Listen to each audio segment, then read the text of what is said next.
It's so lovely to meet you, and I was so deeply, deeply moved by this adaptation, and specifically, I think the choice to change the details of Victor's childhood to really center at the very heart of this story the cycles of abuse. And I was interested if that was something that you'd always drawn from Shelley's novel, because I know there's always this idea of mirroring within the book, or the larger mythos of Frankenstein. Sort of why did you want to do that interpretation essentially?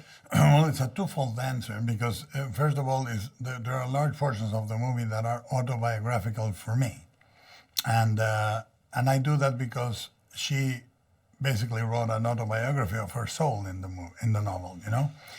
Second, because I do know for a fact that the tyrannical father figure was prevalent in her life, not in the book, but in her life. And Goodwin was not a great dad. I mean, in the way that he shunned her after eloping with Shelley, in the way that he demanded financing from Shelley for his near bankruptcies.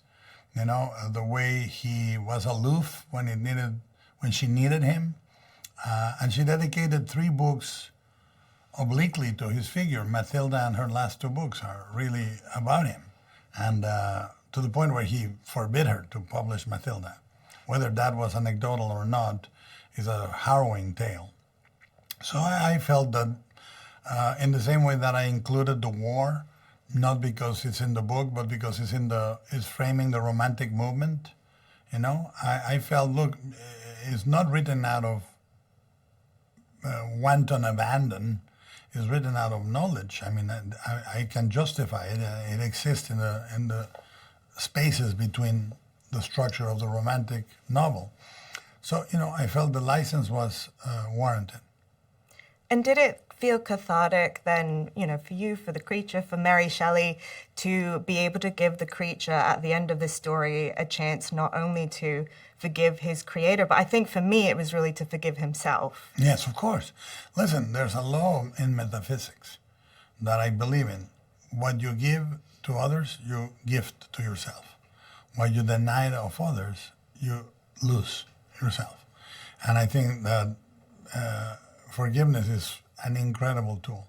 Very difficult, but very worth it. So I think that the spirit of the romantic existentialism warranted the ending on the book when the creature is born by the current and the distance into nothing.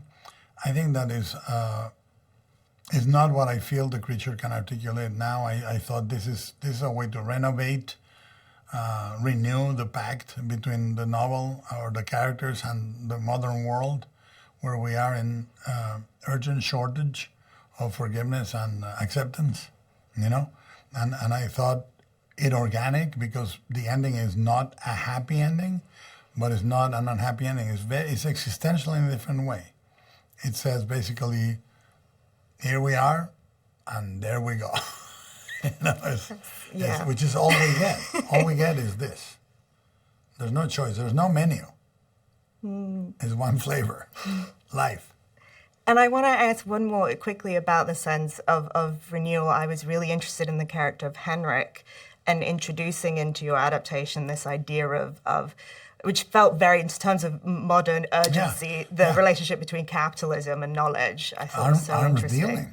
Yes. Yeah, I mean, I believe, when you think about a war, the big leaps in medical science come with war, whether it's plastic surgery with World War I or homeopathy in the Napoleonic Wars.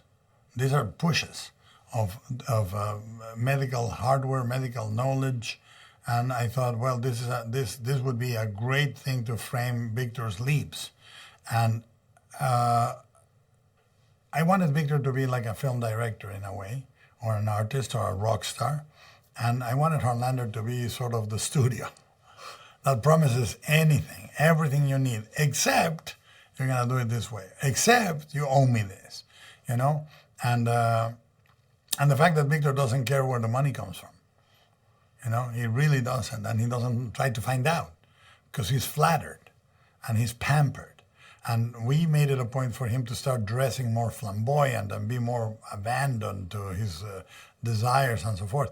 And I think the character brings an air of modernity to the film. You understand the financing. We all live in a world that if you blink, you're working for somebody with a very shady background. You can be in a company that is financing a world record, a record for world peace, releasing an MP3 of it, and you find out they are tied to horrible fortunes of the past. So it's a very modern slant on the material. I know, like, there's always, in the novel, there's a really strong mirroring between the two characters, but I feel like here more than ever, and I wondered how your kind of performances influenced each other and what you drew from each other. I mean, there's quite literal mirroring in it, too, these moments that, that I'm thinking after I think the creature's died and I go up to the mirror in this rage and, he's there behind me. For me, at a certain point, it became almost completely crucial and necessary to believe that the creature was Victor, that maybe there wasn't even any kind of objective creature that that it never maybe came to life, that this is all some horrible projection, that every time something wicked is coming, the creature arrives at these moments. And I had this we worked with this incredible acting soul wizard named Jerry Grenell, who I've worked with for a long time, and he was the first one that kind of said, it's as if he created his inner child, his broken inner child, and then wanted to reject it, and his inner child had to grow and chase him to the ends of the earth just to forgive him. And that for me suddenly became this like hook into it. So it made sense to me how I could be so cruel to him. It made sense to me how I could reject him so outright, because there was no separation between the two of us. And he ends up running from all of his guilt and his shame and his ugly, which is all of us, and that's what he is chasing him. And then you realise at the end, all that guilt and that shame, it's not ugly, and it's ugly. You and it's him. So at the end, Victor accepts himself. And then is liberated to go see the sun. It's just. I'm saying this as an outsider. But I'm so just profoundly moved by the story that Guillermo constructed and the way that he sort of played that, and the double thing is really quite pertinent in the film. Yeah, and I know that Guillermo was very open to you looking at other influences. Obviously, Boris Karloff. I know also the Bernie Wrightson illustrations really came into it. I sort of wondered if there are any other inspirations. I think particularly I'm interested in like Mary Shelley herself, because I just spoke to Guillermo and he was talking a lot about her life and how that really fed into her, just the pain of the creature, and you really feel it when you read it. So I wondered if that influenced your performance at all. I know Mary Shelley through Guillermo, so I care for her through him. So for me, it's more Guillermo as an influence and how she has influenced him and the way that he sees the world and his suffering and his pain, because I see the creature as an extension of that, So for me, the funnel of inspiration comes through Guillermo's love and dedication to his life, basically. Does that make sense? Absolutely. I want to ask about the milk, because I feel like, there's an obvious Freudian read of that, but then I was like, well, also there's a much sadder read of it, is that he's yearning for this kind of point in his childhood where he felt love. So I wondered kind of what conversations you were having about the milk. That made us laugh a lot, the milk. Because we would always be like, la lechita, and the fact that the only woman he's ever seen is his mother, whether that's true or not, we don't know because he's the one that's telling the story, whether that she really did look like the same person, I suspect she didn't, but in his mind, it's her. And so the milk was an extension of that, the idea that also this sense of, this is someone that's very put together. He doesn't drink, he doesn't do drugs, he's not, smoking opium, he's not that kind of person. In fact, he does something very wholesome, he drinks milk. But the reason why is a much sadder, deeper reason, which is just like when he gets nervous or when he needs comfort, he looks for mother's milk. And I don't know which one of you would want to answer, but I was really interested as well in the way that the name Victor is repeated throughout the movie and kind of the significance of the name. Because I know, like, I feel part is sort of a hint at this whole debate of, like, Frankenstein's monster, which one's which? They're both, don't call it that. Call it the creature, call it the monster. But I wondered for you, kind of either of you, what was the significance of that name, Victor, and the way that it's shared between these two characters? I think Mia's character says it all. She says, "Did you ever stop to consider that, to him, perhaps that one word was everything?" And that he couldn't see that. T-Bone Burnett, the amazing musician, he said something really interesting where he talks about, before we had language, we would sing, right? So before language, there was tone, and tone, you can't lie with tone.